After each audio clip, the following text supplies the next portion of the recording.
Bismillahirrahmanirrahim. Assalamu alaikum, dear student of class 9. I am with my third lecture about the chapter Khutbah Hajjatul Wida, that is the last sermon of the Holy Prophet. I have already told you that in this chapter online lectures are dependent upon key points or the main points of the chapters. I will be telling you about the main points that will be covering the entire lecture and chapter. So the key points of the last sermon, Khutbah Hajjatul Wida, are here, and I have already discussed the matter up to the Hajj. From the birth of the Prophet till up to the Hajj, I have already discussed, and I am just now talking about the khutbah that Prophet gave at the time when he was on the way back from Hajj at Mount Arafat. So the first point is in the message that the message of khutbah must be conveyed to other Muslims. This is a very important thing. Prophet, before just starting or before the beginning or before giving his message, he asked the Muslim present there that they should convey the message to those who were not present at that time. That means the message of sermon or khutbah was very, very important. Okay. Now, the first thing he said that they regard life and property of every Muslim as sacred trust. Sacred trust kya? Allah ki amanat.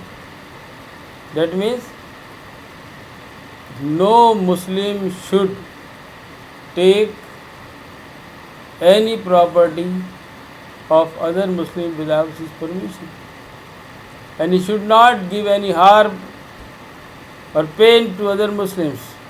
یعنی ایک مسلمان دوسرے مسلمان کو تکلیف نہ پہنچائے، نہ اس کی کوئی چیز دوسرے الفاظ میں چرا لے یا اٹھا لے یا بغیر اجازت کے اس کی چیز استعمال کر لے. تو یہاں پر سب سے اہم بات کیا ہے کہ مسلمانوں کو یہ بتایا ہے کہ مسلمان ایک دوسرے مسلمان کے لیے تحفظ کی علامت ہے، اس کو نقصان نہیں پہنچائے. Next point is that return the goods to the rightful owners. یہاں مطلب کیا ہے؟ That means if somebody have given you something to keep for some time as trust, اگر امانت کے طور پر آپ کے پاس کچھ چیز رکھوائی گئی ہے تو جس کی چیز ہے اسے وقت پر واپس کر دیں. امانت داری اسی کو کہتے. تو یہاں پر آپ نے سکھایا کہ مسلمان ایک امانت دار ہوتا ہے. مسلمان must be a trustable person. Then hurt no one so no one may hurt you. یہاں ایک جنرل میسیج ہے کہ کسی کو تکلیف نہیں پہنچاؤ تو پھر کوئی دوسرا بھی تمہیں تکلیف نہیں پہنچائے گا. دیکھیے ہمارے یہاں سب سے we have very important thing that the neighbors have been given too much right, and we are asked by Prophet to have respect and help for the neighbors.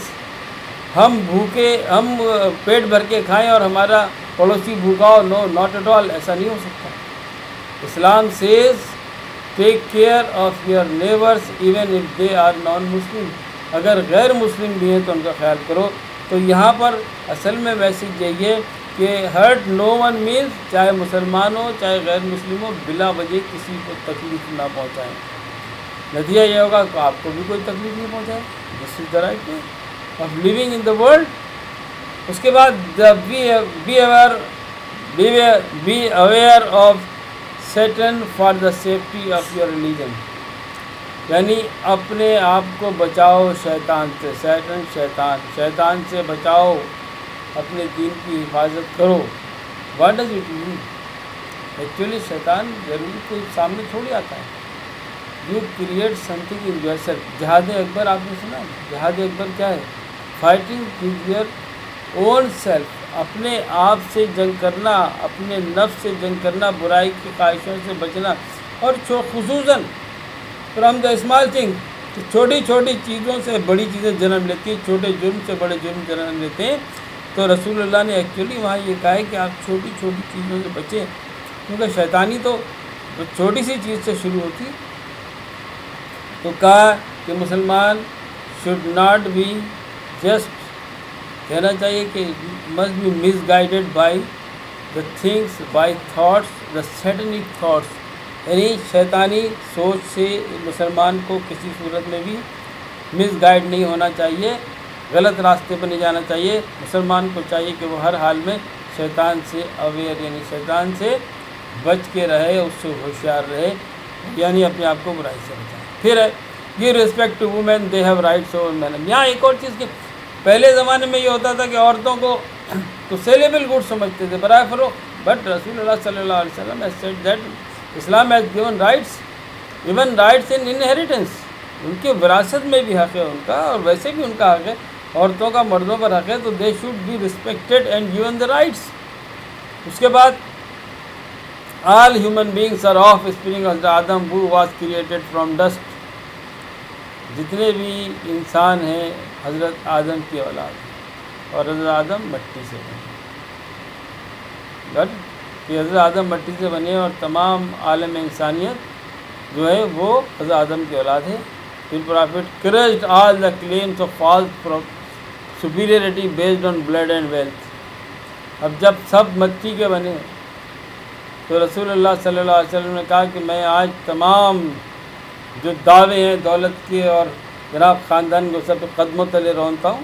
انہوں نے تمام چیز سپیریٹی صرف اس کی ہے، who is a pious person، جو سب سے نیک ہے وہی سب سے زیادہ سپیریئر ہے. دولت مند سپیریئر نہیں ہے، بااختیار سپیریئر وہ ہے جو نیک ہے. اس کے بعد آل مسلم آز برادر ٹو ون اینڈ ادر، تمام مسلمان ایک دوسرے کے بھائی ہیں. ون if we، اب اس کا کنکلوژن کیا نکلتا ہے اس پوری بات کا، if we follow the message of the خطبہ حجۃ الوداع we can establish a peaceful and just Muslim society.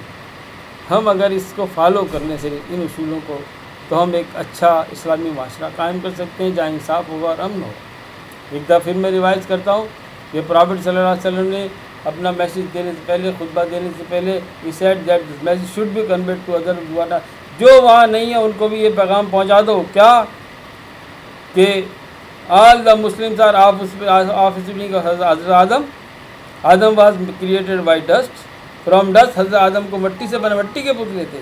اور ساتھ ساتھ اس میں سب سے اہم بات یہ ہے کہ تمام مسلمان ایک دوسرے کے بھائی ہیں، اور کسی عرب کو غیر عرب پہ، کسی کالے کو گورے پر کوئی فوقیت نہیں ہے. اگر فوقیت ہے تو just because of piety, because of piousness, نیکی کی وجہ سے جو کچھ ہے ان کو اہمیت ہے، نیکی کی وجہ سے. پھر آپ نے کہا کہ یاد رکھیے کہ مسلمان، ایک مسلمان کی چیز دوسرے کے لیے ایک امانت ہے، اس کو بلا اجازت نہ لینے، عزت اور انسان کی جان مسلمان کی دوسرے سے محفوظ رہے، ایک مسلمان دوسرے کو نقصان نہ پہنچائے. جو امانت ہیں ان کو واپس کر دی جائے جب کوئی امانت دار اپنی امانت دینے والا اپنی امانت مانگے. کسی کو تکلیف نہ دو، مسلمان ہو چاہے غیر مسلم ہو، کیونکہ جب تم تکلیف نہیں دو گے دوسرا بھی تکلیف نہیں پہنچائے گا. شیطان سے بچو، یعنی شیطانی بری خواہشوں سے، نفسانی خواہشوں اور اپنے آپ سے، اپنی نفسانی خواہشوں سے بچو. اپنے آپ کو جہاد بن نفس کرو اور اپنے دین کو بچاؤ اس طریقے سے کہ پکے مسلمان رہو، اپنی حرکتوں سے اپنے آپ کو قابو میں رکھو. Give respect to women and have, اور خواتین کو ان کا حق دو اور ان کی رسپیکٹ کرو. اس کے ساتھ ساتھ کہ جب انہوں نے کہا کہ سارے مسلمان ایک دوسرے کے لیے بھائی ہیں، اور ایک حدیث یہ بھی ہے کہ مسلمان ایک دوسرے کے لیے اینٹ کی طرح ہے، جو ایک اینٹ دیوار کی طرح، جس میں ایک اینٹ دوسری اینٹ کو طاقت دیتی ہے. اب اگر ہم اس خطبے کو دیکھیں اور مسلمان اس کو like if we apply this the message of this خطبہ in our life, we can create a peaceful and just Muslim society. So my dear students, this is my message and this is the end of this lecture and also of the chapter. We will meet again with another lecture. تب تک کے لیے اللہ حافظ.